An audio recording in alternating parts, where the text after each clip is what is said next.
first kind of talked about 1989 and stuff like that, and I'm like, yeah, I wasn't even a figment of imagination at that point.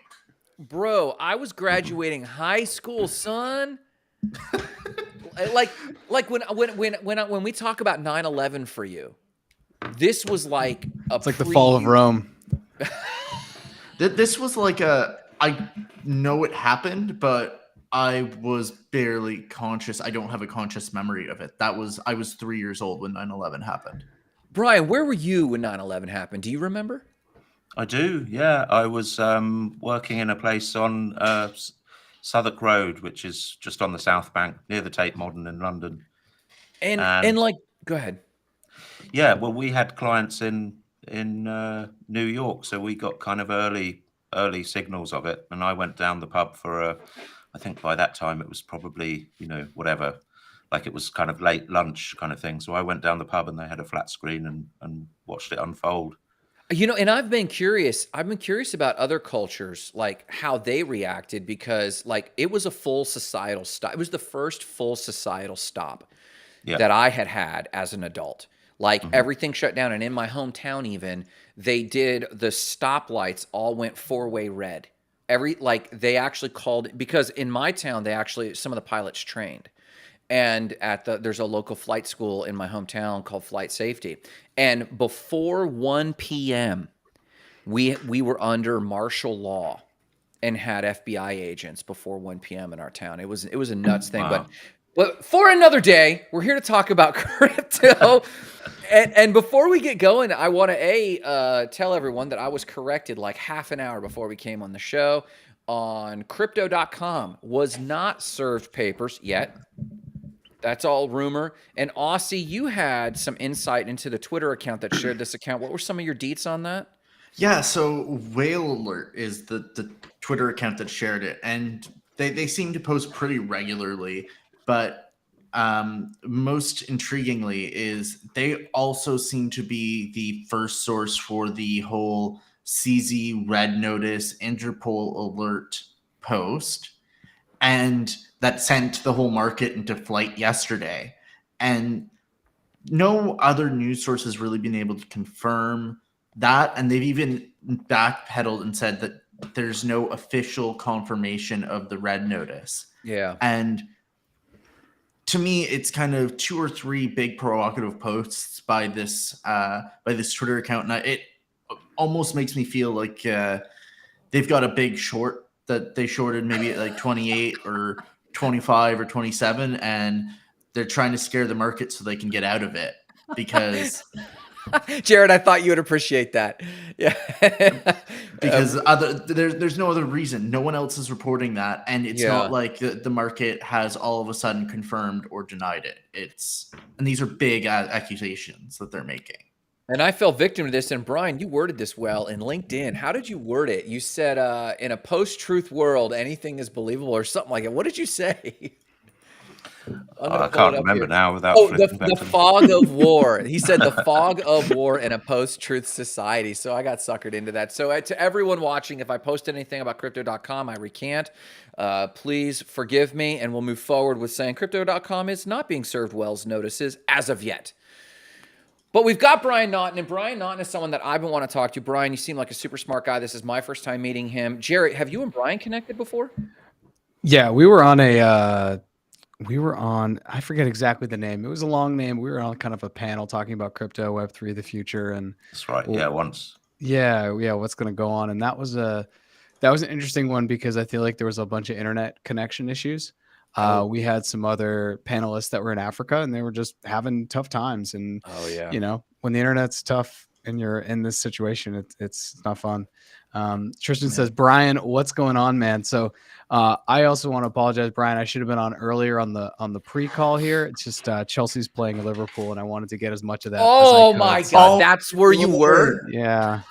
You defended him, Grant. I did defend him. Well, I I'm did. also just like burnt out as shit, and then I have like a 30-minute window between Web 2 and Web 3, and I feel like Clark Kent going through the The phone booth, and sometimes it Spinning. just takes longer. Like the other day, I think a couple weeks ago, I just literally walked outside and looked at the sun for like a minute, and then came back inside. So, anyways, Brian, I should have been on earlier to welcome you into the behind the scenes. Was it worth it? What was the score? Yeah. It was zeros. Reece James had a banger, but it was offside, so it's fine. It will be all right. I mean, right now we're basically speaking Mandarin for Grant and Aussie, Understood. but in as many words, as I was texting with a buddy of mine. His name's Corey. He's an Irish kid from Boston, and he said, quote, they might as well have flip-flops on for this mid-table clash. So, how the tables have turned for Chelsea and Liverpool. Anyways, back to crypto. Brian, it is great to have you on. We're very excited. Great to be here. Thank you. Grant, I like the background. This is a different vibe today. It's a I'm lighter trying vibe. I'm trying a different background. Yeah, I mean, when we're like this, we're like cool. We're like this, we're like cool. We'll figure it out. Taking cues from what was that one YouTube account, Coin Banter? I don't know. Coin Bureau. No. There was Crypto Banter. They have these great backgrounds. So anyways, gotcha. I'm a poser today. But okay, so this is what I mentioned to Brian before we came on. Brian doesn't like to talk about things he doesn't know about. And even when begged for speculation, he's a good citizen because he said, I'm not going to speculate, man. So, but he does touch on some things that I think we could really benefit from. And again, I don't want to make this for those watching any sort of interview, but we have a specialist or at least an interesting writer who's been doing technical writing for a long time or for a while. And you wrote, Aussie, correct me if I'm wrong, Brian, correct me if I'm wrong, recently about ZK Rollups. And your Substack, for those who want to check it out, we'll put the link in the show notes below, but check out Brian's Substack. Your tagline is like a newsletter for crypto, but in layman's terms, right?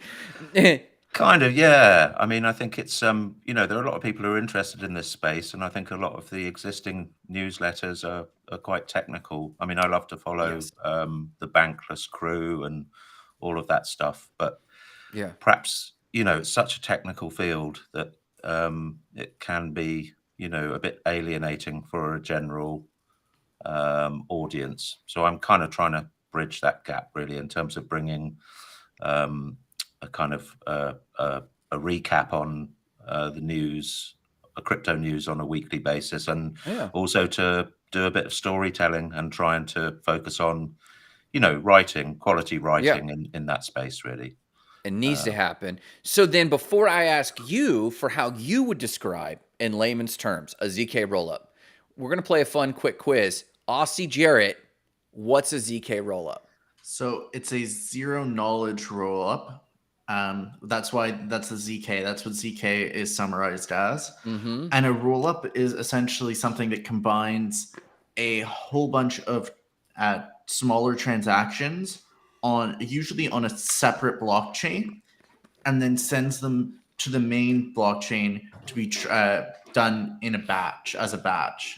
Okay. Brian's nodding. Brian's giving you the approval. And it's a way essentially of scaling Ethereum and managing gas fees. Okay. Jarrett, what would you say? To be honest, I'm pretty agnostic about what these ZK rollups are. So I read Brian's blog last night, and I could regurgitate that back. I think what Aussie said is spot on. Okay. I mean, the way I think of it is, it's just a more efficient way to process and transfer data. And I think Brian in his blog, on his Substack, he says he has a bunch of great points, and I hope that everyone gets a chance to read it. But the way that he breaks down this is really great. He says, quote, I don't know nearly enough to unpack the backstory of this to the satisfaction of a technically gifted person, but it's worth trying to do so regardless. Which, if Not Crypto Bros could have a slogan, it would be that. So we don't basically paraphrase for the extrovert. We don't know what we're talking about, but I'm going to take a stab. But we're going to talk. Okay, so Brian, your moment is here. How would you describe a ZK rollup in layman's terms? Where to start? I mean, I'm not a dev or anything, and quite a lot of this goes over my head. But I think Austin did a very good job there. I mean, to the best of my knowledge, most of the layer 2 scaling solutions are based on rollups, and rollups, as Austin said, are to do with batch processing, so that you take quite a lot of the heavy lifting off the main chain. And the reason that was done is because Ethereum was having scaling problems in terms of network congestion and gas fees and all the rest of it. And I guess you could see it as a kind of people are used to the idea of compression in terms of file, zip files and extracting them later, or maybe JPEGs versus TIFFs or whatever. It's a similar kind of thing going on. But what interested me really was the fact that Vitalik buried a sort of an Easter egg, a message in the first transaction that happened on the Polygon chain, Okay. the ZK EVM chain. So that was really the hook for me, because I kind of thought, obviously it mirrors the Satoshi Genesis block inscription in terms of, being this kind of hidden message. Interesting. And the message was a few million constraints for man, unconstrained scalability for mankind. And I mean, that's obviously a not particularly well-veiled reference to the moon landing, sort of Neil Armstrong wordage. So that kind of got me thinking, what does he mean by that? And I think he means what he says, which is that this is a moon landing moment for Ethereum. Interesting. Now, go ahead. No, well, I mean, basically, what that means is that unconstrained scalability for mankind or womankind is within grasp. And then I saw something else. I didn't bookmark it, but because I think it was on Instagram or something. But someone asking him, like, when would Ethereum be done such that you could walk away? Without fear of it sort of not fulfilling its longer range purpose. And he said by the end of this year. So I think that kind of fits pretty well. I think basically what? Yeah, so I think what he's saying is we're pretty much there. We've got Shanghai and the sharding to look forward to, but I think the arrival of these ZK rollups, these particularly, my understanding is the ones that it makes it seamless, the interoperability, because one of the problems with, for example, optimistic rollups, which I classified as perhaps overly optimistic rollups. I liked that reference. I thought it was great. Is that they don't go the last mile in terms of finality. So ZK EVMs represent a real opportunity for Ethereum to scale with no constraints, basically. Interesting. And I heard a backhanded meme at this that I was mentioning to Aussie before, and that is rollups or scalable solutions are being touted as a feature for what is so obviously a bug, and that is scale. And that's obviously kind of like a rather nihilistic way to view it, but they're patting themselves on the back and taking credit for this. It seems like that from the outside looking in, but that's not your sentiment in the Substack. Like this is even though it's a little bit not reverse engineered, but engineered after the fact, it's still making, it's almost like third parties are making Ethereum what Ethereum's original vision for Ethereum was. Is that accurate? Yeah. I would disagree with your bug being a feature. Just go ahead. Because ZK Rollups and Rollup solutions were always part of the roadmap for Ethereum. Ethereum was never made to be a single blockchain. The sole source for transactions. It's essentially supposed to be the kind of enterprise level, the enterprise scale of everything. And you're actually supposed to, these rollups are supposed to be for all of these smaller blockchains and these smaller transactions and these regular users to use. I didn't realize that. So like from a white paper genesis point, like that was kind of the ideal all along. From my understanding, I've never read the Ethereum white paper. Interesting. Hands up, waving the white flag. Never read the white paper. Brian, Bad but is that your investor. understanding as well? Like this was just part of the roadmap. Like let's just get started, and then third parties will build this out. Is that kind of your sentiment?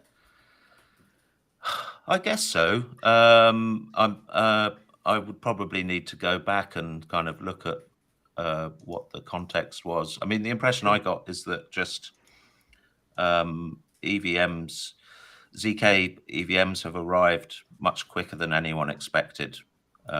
Really? Yeah, and including Vitalik. So I think it's a bit of a revelation that basically we're there now.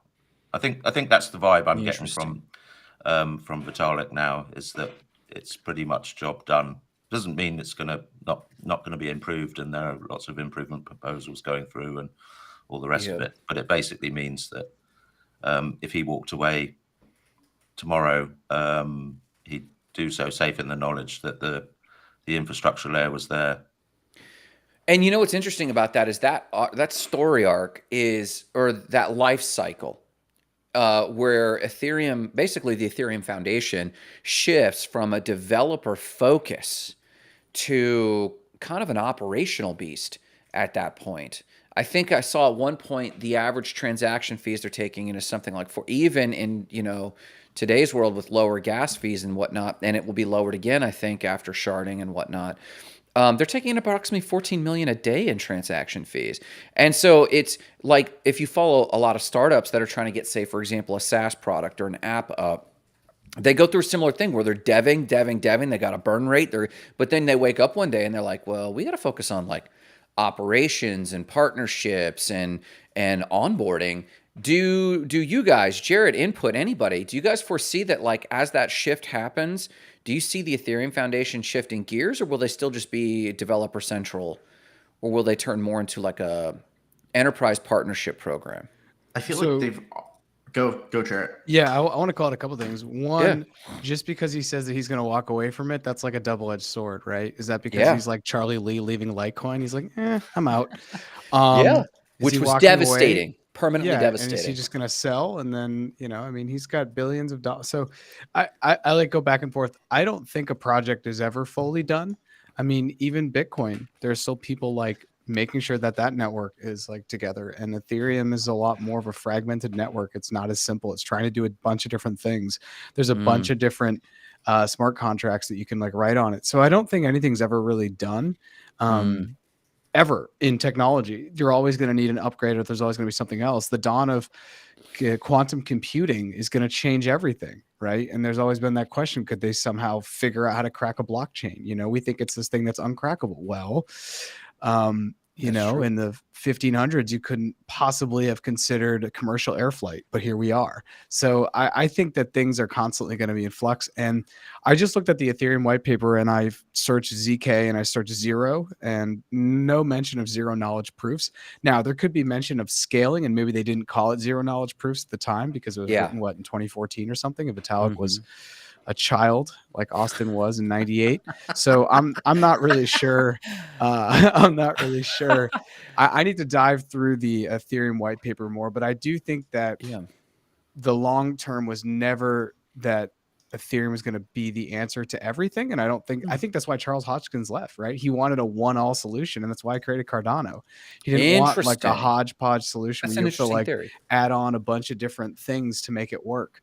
So I'm not really sure, but as far as like, is Ethereum going to be done when Vitalik walks away? Absolutely not. Was Apple done when Steve Jobs passed in 2011? Absolutely not. These things are going to continue to grow.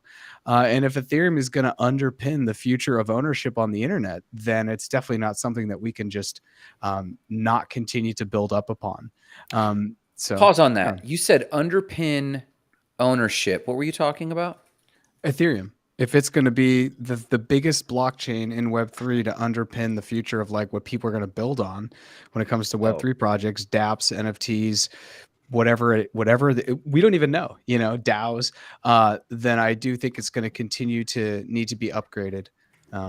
So Now, Brian, when you wrote about ZK Rollups, I didn't read the article. I skimmed it. Aussie, you just read through it.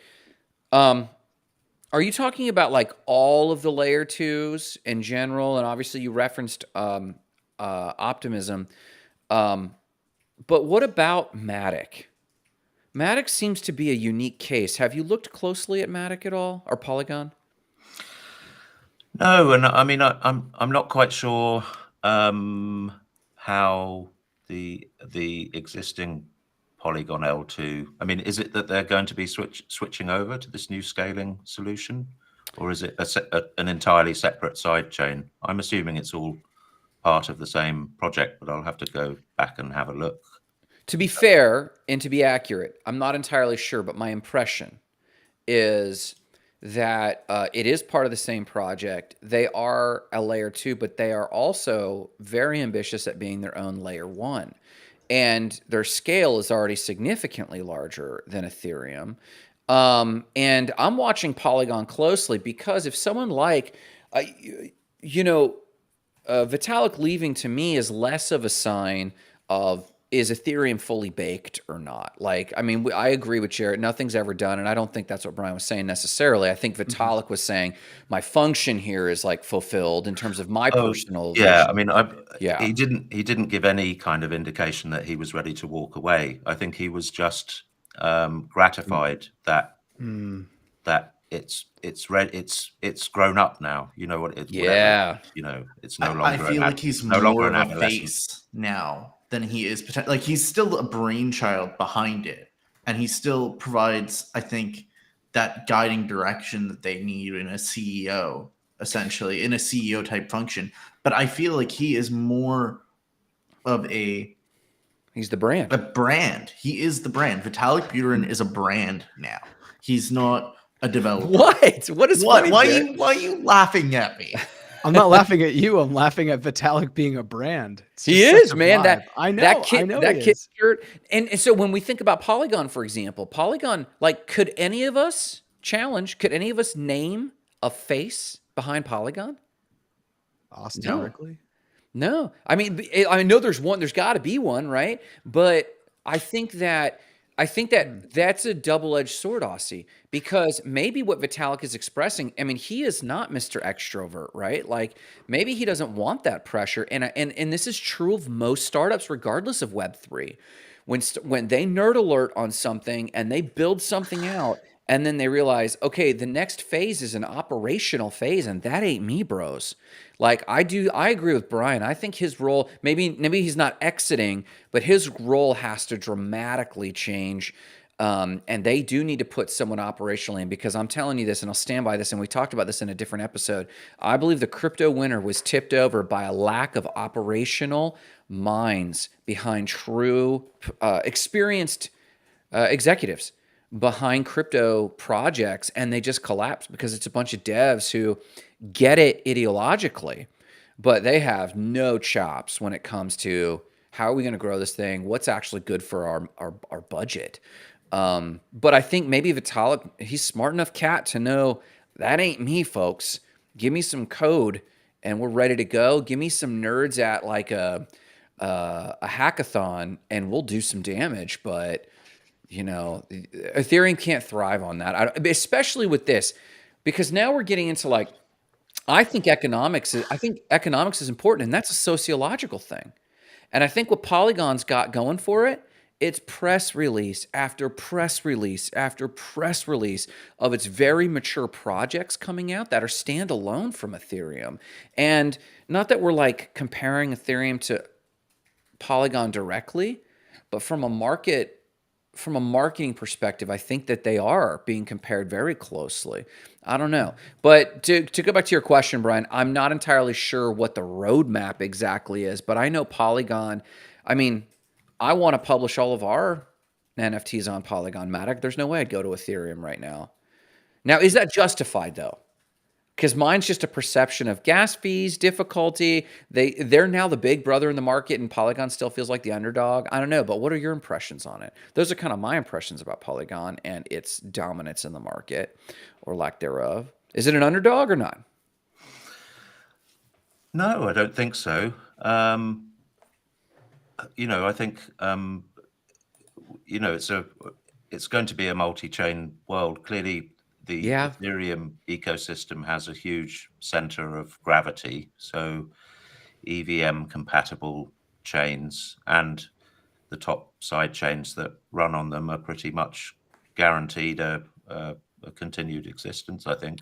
Interesting. Um, And I I do mean, think interoperability is the future, hands down. yeah, Yeah. and sooner or later, a lot of the kind of clunky UI, UX, and bridges and all the rest is going to disappear from our field of view. And I hope Yeah. sooner rather than later. But the other thing that's worth saying about scaling is, when you think about, I like to use this analogy because it's one that's simple to visualize, but the cost of the economics of taking a photograph when in an analog world, went from this arcane science experiment with chemicals to something like a box brownie and a Polaroid camera and whatever, and then it went to digital. And obviously, in a digital world, the economics of a photo are entirely different to an analog world, so that people wind up taking pictures of their shopping list rather than taking the piece of paper with them, as using their smartphones as an aid memoir, so that you take a photo of something simply because you want to remember, like a screenshot, basically. Yeah. Now, you think about NFTs and the difference between Ethereum and Solana, and why people migrated to Solana and still love it in terms of NFTs and so on. I think what we're going to see is you'll be able to mint an NFT for a fraction of a cent or whatever. It changes the use cases. The use cases then suddenly explode, and that's what all of this NFT ticketing and all kinds of things. So I think scalability is also about kind of just opening up this kind of funnel in terms of potential applications. I want to jump on what Brian just said, because he said two things that I think are really salient, and jump on two topics that I've talked about on decentralized news on our most recent episode. So interoperability, Yeah. and opening up the world for use cases, especially regarding Solana. Injective protocol, which is an L1 on Cosmos, has just released their new, I forget what it's called, but it's a Solana Cosmos bridge called with the wormhole. So you can now bring products between Solana and the Cosmos ecosystem. With a better UX, like better UI, like single click, you're ready to go.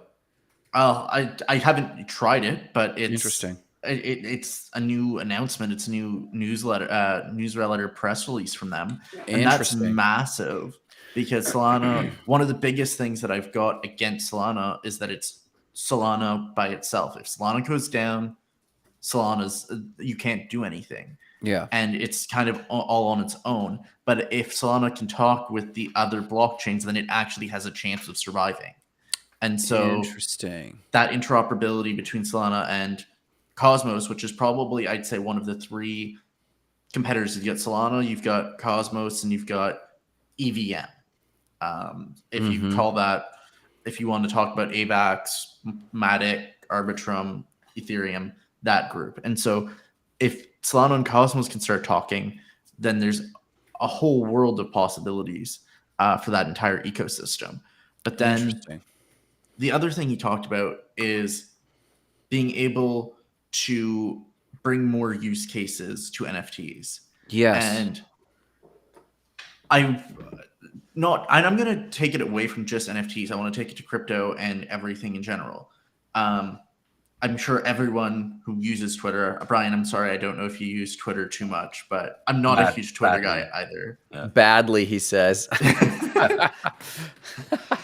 I'm not good at Twitter either. I use it, but I'm not good at it. Everyone's seen the Doge meme. Yes. Like the Doge symbol is now the Twitter logo. Oh, yeah. No one knows how long or why or what's happening. Until Doge gets to $1. He didn't know that, Aussie? Doge to $1, exactly. Despite it being one of the most inflationary cryptos there is. But I think that even if Doge, like if they make Doge the currency of Twitter, that it actually has a use case. Like it actually, because it's so cheap, the fact that it's 11 cents makes it so cheap to tip someone or to make it a transaction currency. Yeah. Whereas Ethereum, Bitcoin isn't a cheap transaction currency. Yeah. And so that's where Doge, as much as it's a joke and it's a meme coin, there is in some extent a use case or a potential use case for it because of its large supply, the fact that it's proof of work, and that it is it's got such a low price that it can easily, like, it's very accessible. So we're also seeing that with NFTs and with the different chains. And so to bring it back to what Brian just said. Now on this about multi-chain, Brian, and kind of tying what Aussie's saying there, and Aussie, I did want to call out affordability, like this is kind of what I think Allison's getting at here: equality of access to ensure mass adoption. And by mass adoption, we're talking about now emerging markets, right? Like the actual onboarding of the world, which for those who don't know is kind of Allison's world of equality of access. AVAX is a big one. I remember even over a year and a half ago, I was flipping or swapping into AVAX for more affordable transaction fees, and then just swapping elsewhere when it came to something more expensive. So I realized that myself, even as a a person in the United States. But these emerging markets will also see that. So in a world where interoperability is there, Solana, let's say Solana bridges well through whatever means, wormhole in this case, but others, so it's a little more stable. In a world of like perfect interoperability, does this imply, and this Jarrett or Brian, I'd love to hear from you on this, does this imply that every chain then specializes and blockchains are just specialty at that point? Like, why pick a chain? They can't all do the same thing. We can't all sell bananas to each other and call it a barter society, right? Like, yeah. Jared's like, wait, what? What did Chelsea score again? He's actually watching the scores. What do you think, Brian? It's a good question, actually. I haven't really sort of thought that through. I mean, you've clearly got, on the one hand, you've got the whole thing about network effects. Ethereum isn't going anywhere, for example. And there's clearly some shadow between Bitcoin and Ethereum, in terms of one being having a different narrative and Ethereum being the OG sort of smart contract platform. But at the point where the user doesn't actually know or need to know, or things are being moved between one chain and another and all of the infrastructure layers disappear. I mean, a lot of people are trying to find out whether the real value in terms of, like, if you're thinking about investing in crypto, whether the real value will accrue to the layer ones or the layer twos or the dApps. And it's a good question. When all of that stuff disappears because of good UX, what does that mean in terms of the business case for all of these different chains? I mean, the reality is we probably don't need nearly as many as we've got already, but I think really it's to do with, I mean, I wondered a while ago whether or not the two, when you're looking at the blockchain trilemma, and take that as a baseline that you're able to cover off the, scalability, security, and decentralization to your satisfaction. Does it really come down to cost of transaction and time to finality were the two kind of parameters that I kind of identified as being perhaps the ones that you could look at when you were looking to spot the winners. For example, Avalanche has good metrics on that, and so do a number of other chains. But I wonder, in terms of a race to the finish line, whether or not it's ultimately about cost and time to finality, given a uniform playing field across the rest of them. Obviously, Solana's done very well on that, but comes up kind of slightly short in terms of what you might call security and maybe even decentralization. You definitely. Well, go ahead, Aussie. Well, I see you waving a finger. Yeah. So I think there's something that he's missing. I think those 2 points are great, but there's ease of development. Ease of development is something that people don't talk about, not enough, at least, in the crypto space. And it's finding a Rust developer, for example, which is the language underlying Solana, is a lot harder and a lot more expensive and a lot clunkier to find than someone that can build in Solidity. Or I don't even know what the language underlying Cosmos is, but I don't believe it's Solidity.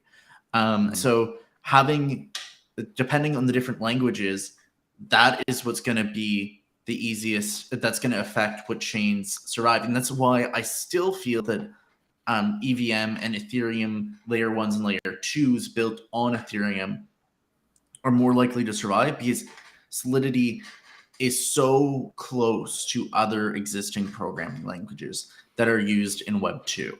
And so that will allow those chains to thrive and grow because they have that accessibility. And it's easier to bring developers from the Web 2 space into the Web 3 space because they aren't learning an entirely new, challenging language.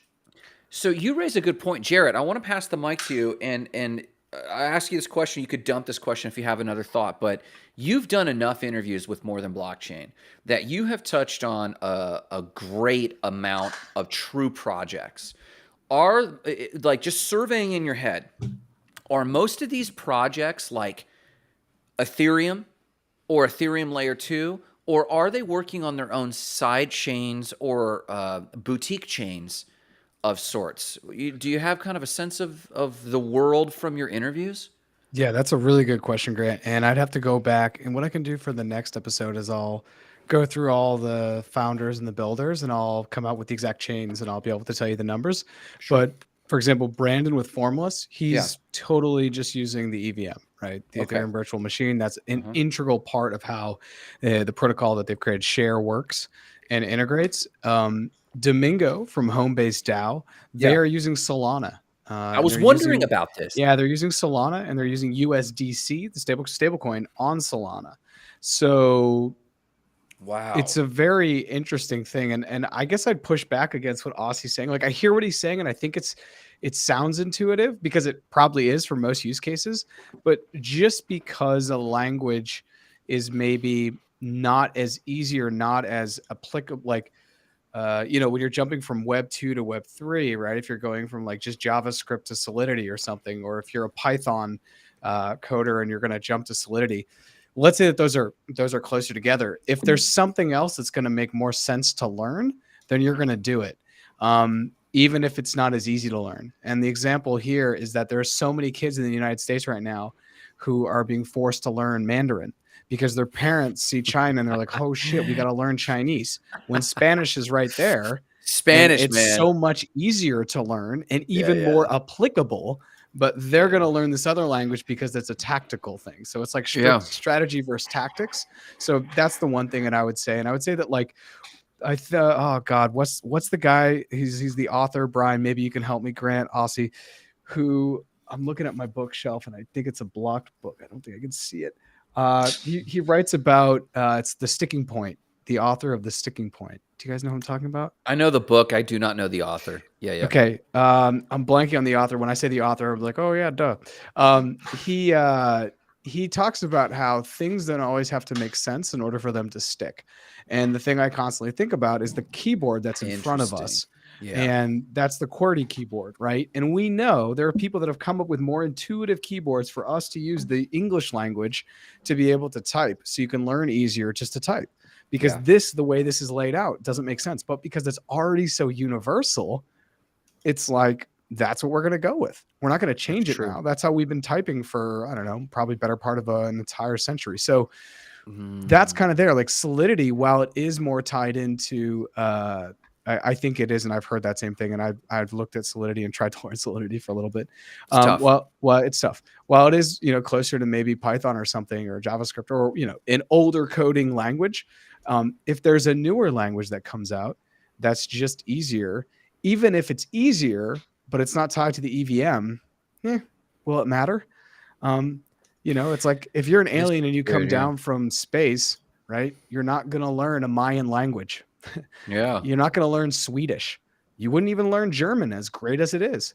You would stick to English, Arabic, Spanish, or Mandarin, and you would pick between those. You wouldn't even go with French, which used to be a more of an international language. So I think the idea of languages is a very interesting one, but I would like to look at my own episodes and come back and share that. And Aussie, I think we should look, maybe you can look at GitHub, or Grant, you can look at GitHub for commits, and Aussie, you can bring another angle, because I think that's a very, very interesting point.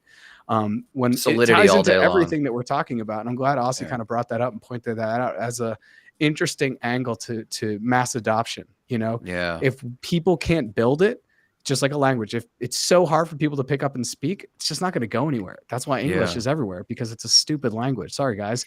It's a very basic language. When you compare it to like Mandarin, Sure. So it's a beautiful language. A living example of this in Web 2 is, for those who don't know, Brian, you probably don't know this. I have a web design company, and, we design websites. We're looking at, pivoting into the niche for crypto companies, because they have specific design needs, just front end needs, but then they also have unique development needs. And we're looking at some of that. But there's a major debate that goes on right now. Shopify is one everyone knows. And they are a beast. They're publicly traded. They have a war chest. They have a good amount of cash.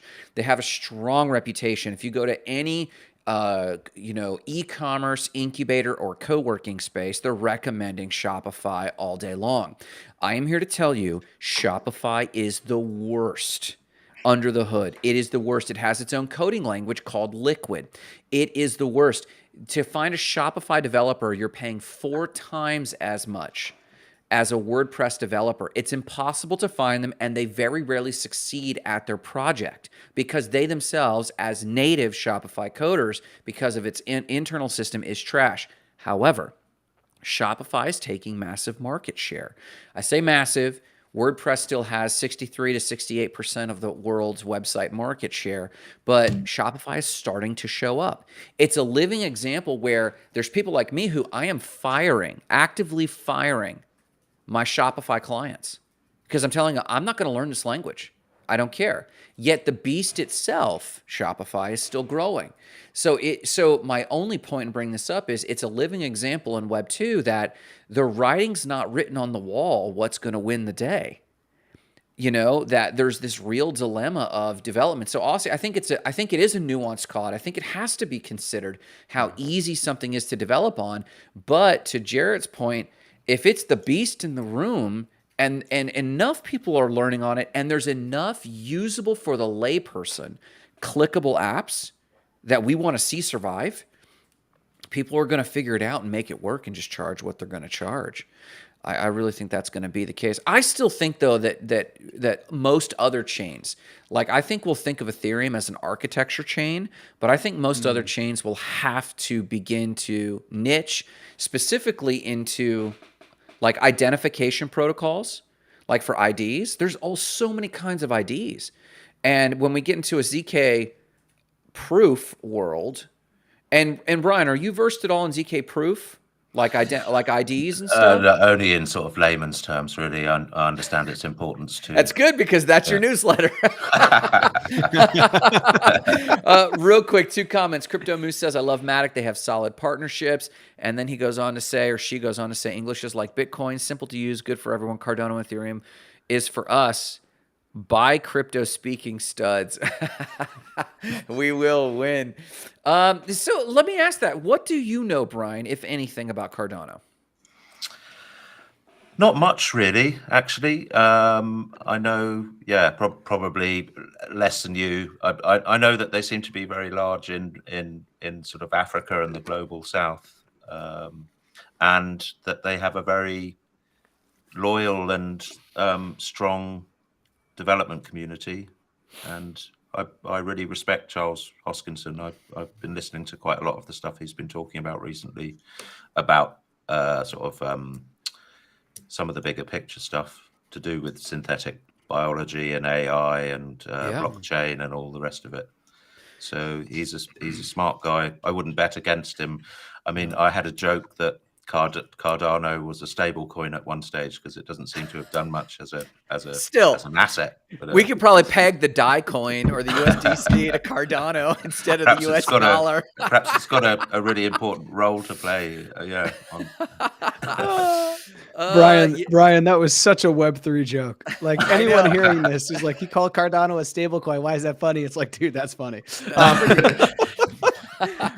Brian, thank you for that giggle. I just smiled a lot because I feel like Grant, I don't know, tied your hands up, put you in a basement, and started asking about Cardano on live TV there. No, not tied in your own basement.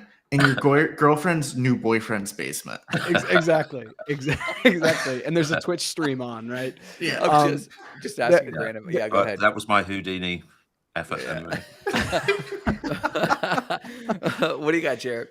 Oh no, I just we got I want to shout out Crypto Moose. Crypto Moose, thanks for that comment. English is like Bitcoin. I love that. Yeah. Raoul Pal in a recent newsletter, and he called, what did he say? Bitcoin is the Bitcoin and Bitcoin community is analogous to the Catholic Church in like the 1600s because they're stuck in their ways and they won't advance. And then shout out Good Day Crypto, Sean Clark. It is like I think it's 5:30 a.m. over in Australia. Australia, so yeah. Good up, morning, he's sir. Up watching the Not Crypto Bros. Brian, I wanted to ask you with your newsletter, do you think it's newbie friendly? Like if somebody comes across it, can they understand it, or is there just enough nuance or enough like inside jargon. Jokes? Like for example, jargon or inside jokes, like even like the Cardano joke, right? You have to have been around crypto for at least 6 months, a year, potentially longer. I've been watching Cardano since 2017, never touched it, and it feels like a stable coin. So does Litecoin. What are some other ones? VeChain is honestly, it's gone up, but it's back down to where it always is. There are some coins that seem to just stay in their comfort zone, maybe. But when you look at your newsletter, does it feel like it's approachable for someone who's literally knows nothing about crypto and they come into it? Because I think Not Crypto Bros, and I'll give you the example. I think Not Crypto Bros is for a certain level of crypto acumen, for a lack of a better word. You can't just kind of stumble onto us and think and just pick up everything, right? It's not there. So does your newsletter do that? And not saying it needs to, I'm just wondering from like a writing standpoint, who are you writing to? Yeah, I mean, that's a good question. I've only done, it's a new gig for me, and I've only done the kind of inaugural edition. I guess I've got a foot in both camps, really. I've got quite a lot of friends who know very little about crypto, and I've got them to give me some feedback on the first one. And that's it's actually, good. it's quite encouraging, actually, in terms of the fact that they were interested. They thought I should have perhaps used more hyperlinks so that if I'm mentioning something like sharding, interesting, they can go off and check it out. But I mean, it may be hard to keep the interest of a crypto savvy community without alienating complete newbies and vice versa. So it's a bit of a tightrope walk, but and it's almost like, the lay person in your title is really the lay crypto person. And I think the onboarding path for a lot of people into crypto is fortunately and unfortunately traders. And I think that they see crypto, they see trading, and they see a newsletter, especially a Substack, and they think, okay, I want to know a little bit more, if nothing more than from a greed incentive. I want to understand, like, when someone says ZK Rollup is coming to this, that, or the other chain, that might mean a bump in the market, and maybe we have an opportunity to have an intelligent conversation with them about this is so much more than speculation and trading, guys. Like, there is heavy tech occurring. And so maybe your newsletter is in that realm. But I wanted to jump on your newsletter real quick and ask you, why didn't you do like a mirror protocol instead of a Substack? I was curious, and not that I'm judgy, because like when I think about doing my own newsletter, I don't think about Mirror Protocol. It's tantalizing, but it just feels like there's some barrier there that I can't put my finger on. Why didn't you choose a crypto-based, micropayment-based platform? Well, I guess technically it's a Good micropayment, question. but Yeah. I mean, I did quite a lot of research, and I got some recommendations. I mean, and I really believe in the Substack team yeah. in terms of the proposition. I mean, it's a bit basic. You know, they've made some sacrifices in terms of, for example, graphic design, Yeah. but specifically in terms of the monetization and the fact that they have a platform that people come onto to read content already, as well as, you know, being able to bring newsletters, like email subscribers over. I'm pretty much starting from scratch. I've obviously had a bit of a bump with people that follow me on LinkedIn. But, you know, Yeah. the idea being that if you can get 2,000 or 3,000 paid subscribers paying whatever, $8, $10 a month, then, you know, that looks like quite a nice revenue stream. Yeah. Jarrett, you're on Medium, right? Grant, I thought your question was really salient because when I started I've been writing on the internet for more than a decade now, and I just restarted again and did 6 articles and then haven't done anything for a couple weeks, and that's life. But I'm on Medium, and I looked at Substack, and I actually really like Substack. If for no other reason, from a creator, every time I go on Substack, it asks me subscribe, and you have to find the continue reading, and it will do that multiple times, and that really probably forces people to be like, all right, here's my email, I enjoyed this. I don't really even have that many followers on on Medium, but I'm thinking about just going right over to Mirror and taking my Bitcoin is scarcity article and bringing it over to Mirror and just doing it on Mirror, because I think Mirror is the more Web3 way. But I do think I sacrifice a more easier route to monetizing. An easier route to monetizing that Brian's talking about, because I think Substack's really quite. I mean, you look at who's on Substack, like Pompliano's on Substack, so everyone should probably be on Substack. Some of the brow pals on Substack, you should probably be on Substack. So maybe I'll go to Substack, but I'm definitely think I'm going to move away from Medium, and I may just literally migrate everything and shut my Medium down, because I mean, I think, you know, Medium's great for long form articles, isn't it? And whatever, you know, sort of, I would see it as a kind of a place to write 1,000-word articles, 1,500-word articles, or whatever, and they look really good. Substack for me was another one, you know, that to get into the habit of writing something that's dropped direct to people's email inboxes, like periodically, whether it's daily or weekly. For me, it's going to be weekly. Interesting. You know, that it's good to get into that habit. Whereas I have a Medium account and I've published 1 or 2 things there, and then I don't, you know, whereas now I have to produce this newsletter weekly. So it's a good way to force myself to actually take it on board. Oh yeah. Aussie, go ahead. What's your thought there? So I was thinking there isn't enough Web3 adoption to take anything just to a Web3 platform. I was thinking similarly. Go ahead. I think right now it's you're either Web 2 or you're Web 3. But I think right now we're starting to forge the path, and this is something you, Jarrett, and I have all talked about, of Web 2.5.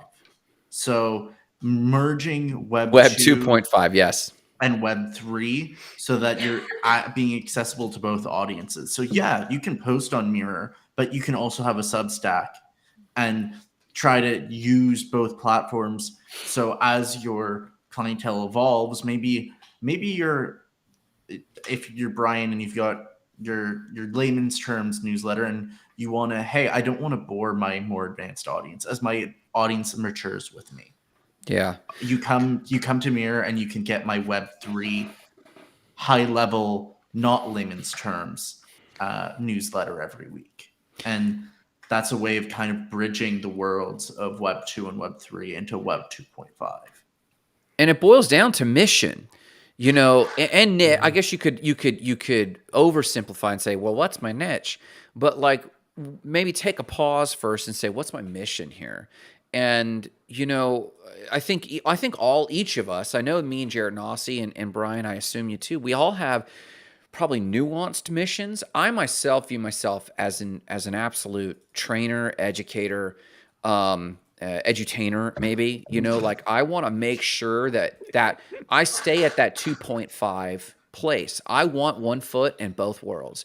And, you know, if I were to pick a platform, it probably would be something like Substack where, you know, maybe it's got enough of a mix and my Web3 people wouldn't mind jumping in on that. They're not going to, minimize that.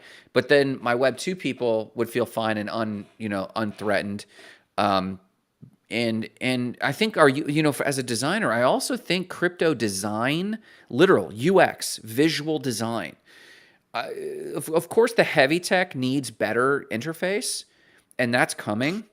But even our basic interfaces, like how we're designing, like Mirror still feels like visually, it's often a weird corner of the internet, just visually.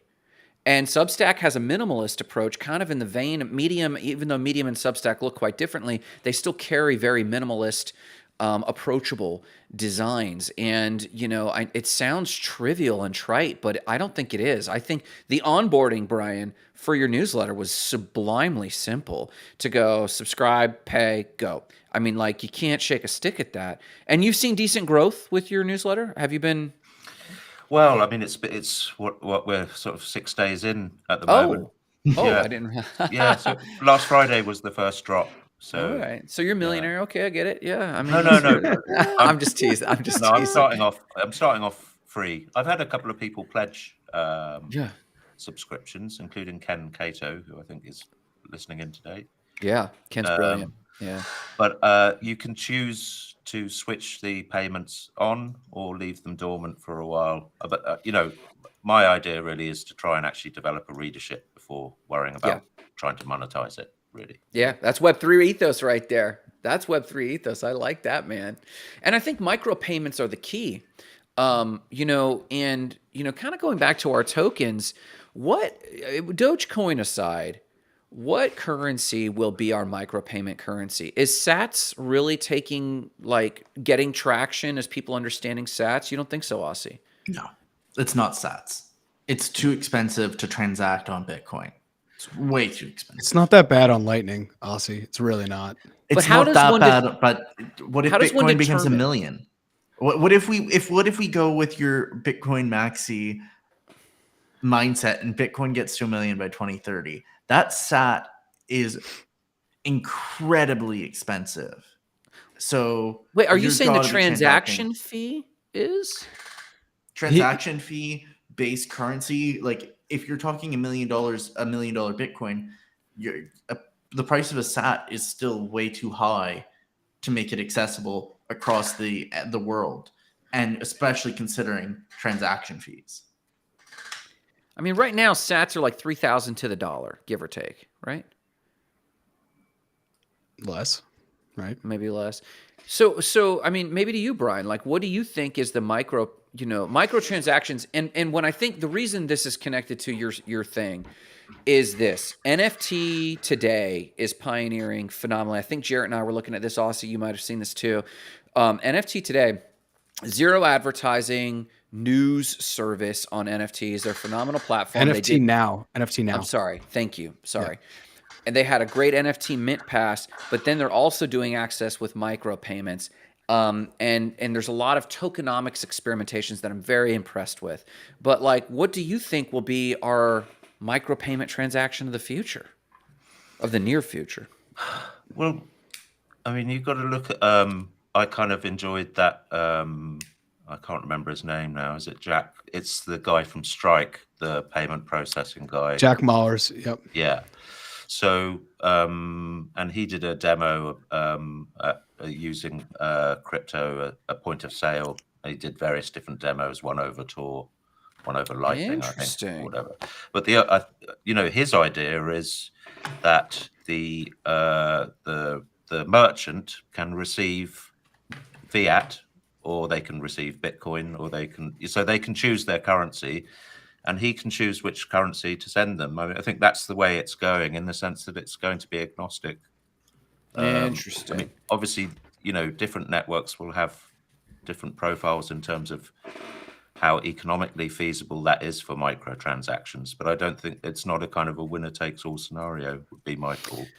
The downside to that, in my opinion, is that means we will still price and think in terms of price to our centralized currencies, the pound, the Canadian dollar, the US dollar. And I think that the craving in nearly all informed Web3 people is the craving to truly think in a decentralized denomination. I would love that day. And we talked about flat coins. Did you see any of that conversation, or you've been looking at Yeah, flat coins, yeah, Brian? yeah. I'm Not very much, intrigued. but yeah. I'm very intrigued, and maybe we could have a follow-up conversation when we have more time to talk about flat coins one day, because I'm hopeful for that. But I think you're right from just like a probability standpoint. But that saddens me a little, because in the end, I'll still be pricing things in terms of the US dollar, which is losing its purchasing power. Whereas if I could price it in a Bitcoin and maybe pay US dollars, but go ahead.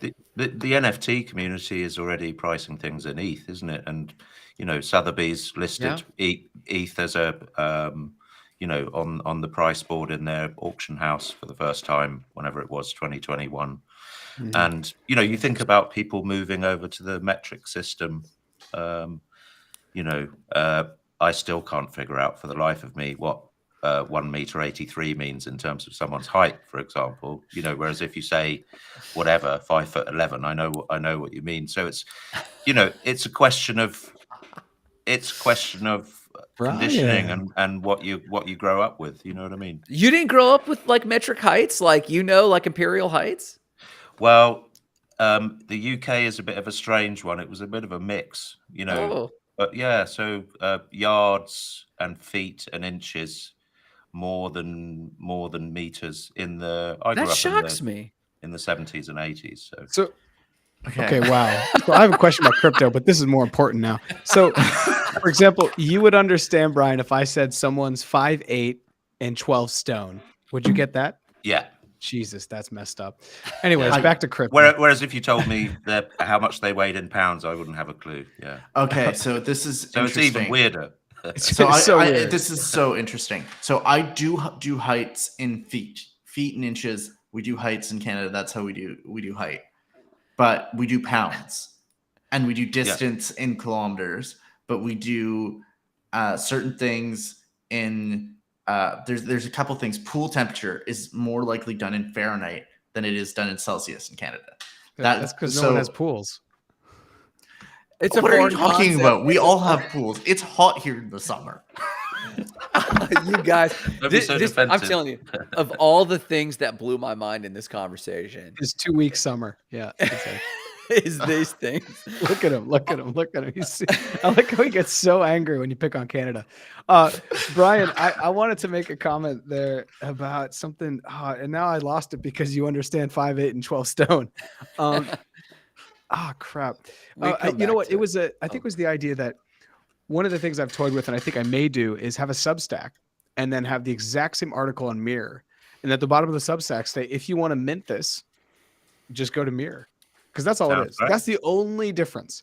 From what I've seen, Medium does better once you're on Medium. It's easier to search. Substack does better externally as opposed to internally, like Medium. And then Mirror is just going to allow you to create whatever you want to create, and then you can just mint it. So if it's a cool article, someone could mint it, then they get to own the article, etc. So that sounds like a great idea. If you don't have to choose, do you? You can just take the best of all worlds. Yeah, and I think my final thing was that, like, even the people that are most Web3, they're still living in Web2 97% of the time. Yes. Like, because you own an NFT doesn't make you Web3, right? When you're somehow transacting, when you're getting paid in Ethereum and you're transacting in Ethereum and you're saving in Bitcoin and you don't touch fiat, then I'll believe it. But like even the deepest people, like I'm going to NFT NYC next week and everyone's going to be using dollars, So That's right. it's just kind of a funny thing there. And more than half of them, I would dare tell you 80-20 rule, 80% of them had to take time off from their Web2 job that doesn't understand them. And they might hold down a community manager role in Web3. They might hold down some function. But you know what? Report back though, because I would be pleased to be wrong. But it's a good call, and it's not a dig to anyone. It's just the reality that we are 2.5. You know, let's do some shout outs real quick. I'll let Aussie go. I'll go. Jarrett, you go, and then Brian, you can go. Or Brian goes third, and then Jarrett, you go last to wrap us up real quick. So Aussie, start with your shout outs, bro.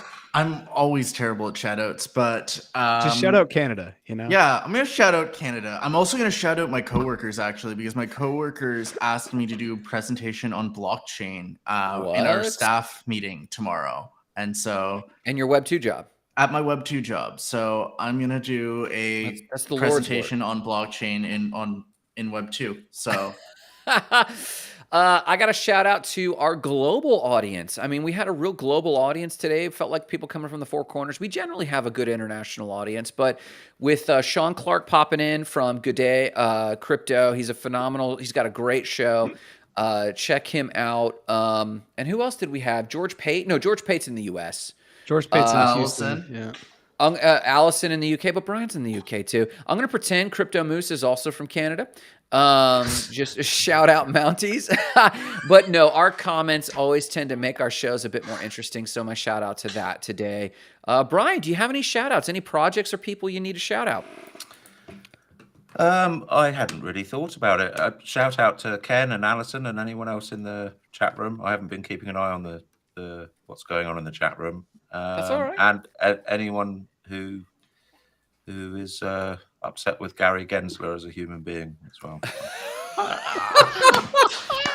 Okay, I'm just gonna shout out that comment. Shout out that comment to anyone angry at Gary Gensler, including his niece, who's angry because he didn't bring her a pony for her birthday. Anyone upset with Gary Gensler, we'll shout out Gary's niece. What do you got, Jarrett? Wrap us up. God, how do I follow that? Brian's roast of the day.